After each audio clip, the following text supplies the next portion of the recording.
Hey guys, it's Spencer And Steven. here with Nexus again, bringing another video today. Today we are at the Chauncey Indian Grinding Rock State Historic Park.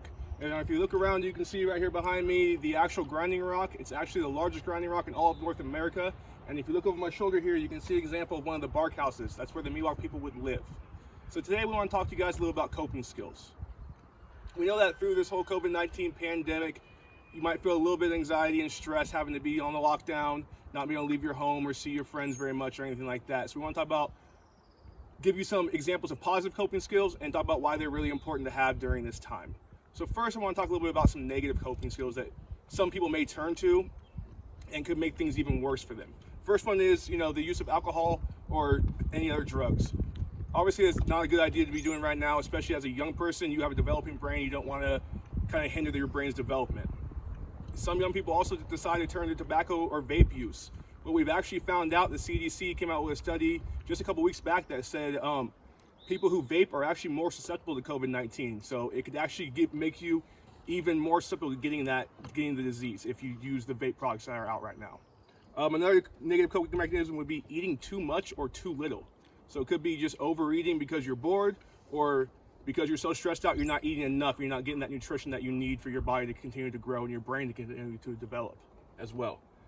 Also, you want to stay away from negative self-talk. That's a really big one. I know people who are in isolation sometimes can really start to get down on themselves, whether it's missing their friends or whatever it is, they can start talking bad on themselves. You want to keep your self-talk and your self-thoughts positive as much as you can. Also, you want to stay away from any kind of physical violence or, coping with like hitting walls or things like that. Sometimes people get angry because they can't do things. You want to stay away from things like that. I'll turn to Steve now. He'll talk about some positive coping skills that you can have. And like Spencer mentioned, it's really important that throughout this pandemic that we understand the difference between unhealthy and healthy coping skills. The ones that Spencer mentioned, obviously, especially when it comes to the e-cigarettes and vape pens, and how you become more susceptible to the potential COVID-19 is extremely important because it affects your lungs and your respiratory system. So it's really important. And so what we want to do is when we talk about these positive coping skills, it's really important that you understand that these are different for every person. They're different for myself than it would be for Spencer, different for anybody, and that's okay. What we want you to do is find an option that really, really works for you, the best case scenario, the best situation possible for being stuck in home or in quarantine. So for you, it could potentially be listening to music. Right now, you're at home and we typically have our AirPods in and our phones going and listening to music. That might be really good for you right now as you kind of endure this pandemic. Maybe it's listening to different music. Maybe it's listening to more upbeat music. As long as it's positive and it's healthy and it's not putting you in a bad position mentally, that's really what we would hope you would do is to find what works for you. Also, there's a deep breathing technique that Spencer and I have covered in our classes before, where you can count 4 as you inhale, you hold for 4 seconds, and then you exhale for 4 seconds.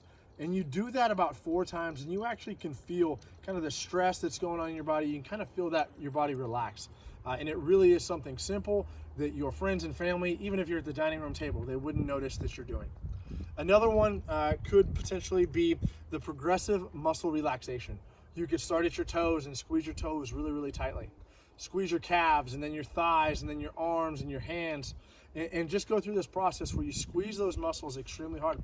And then your body begins to relax after you do it a couple of times. It could be going on a walk. We know it's quarantine time, but if you can maintain your 6 feet distance, that's what they want us to do.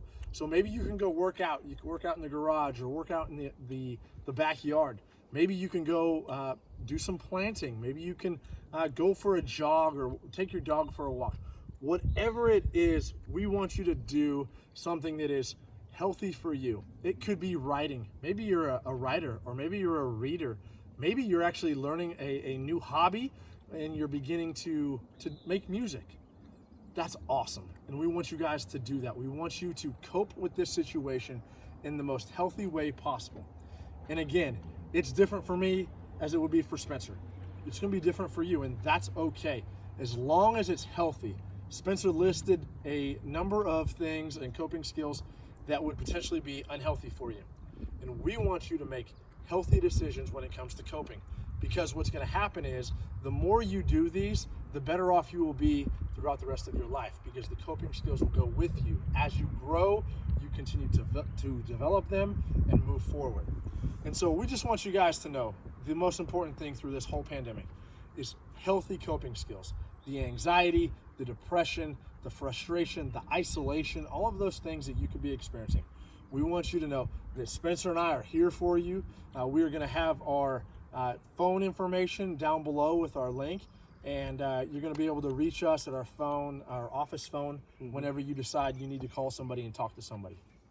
So we thank you guys for taking a few minutes to kind of understand a little bit about healthy coping skills in this COVID-19 pandemic. And as always, stay healthy and stay safe.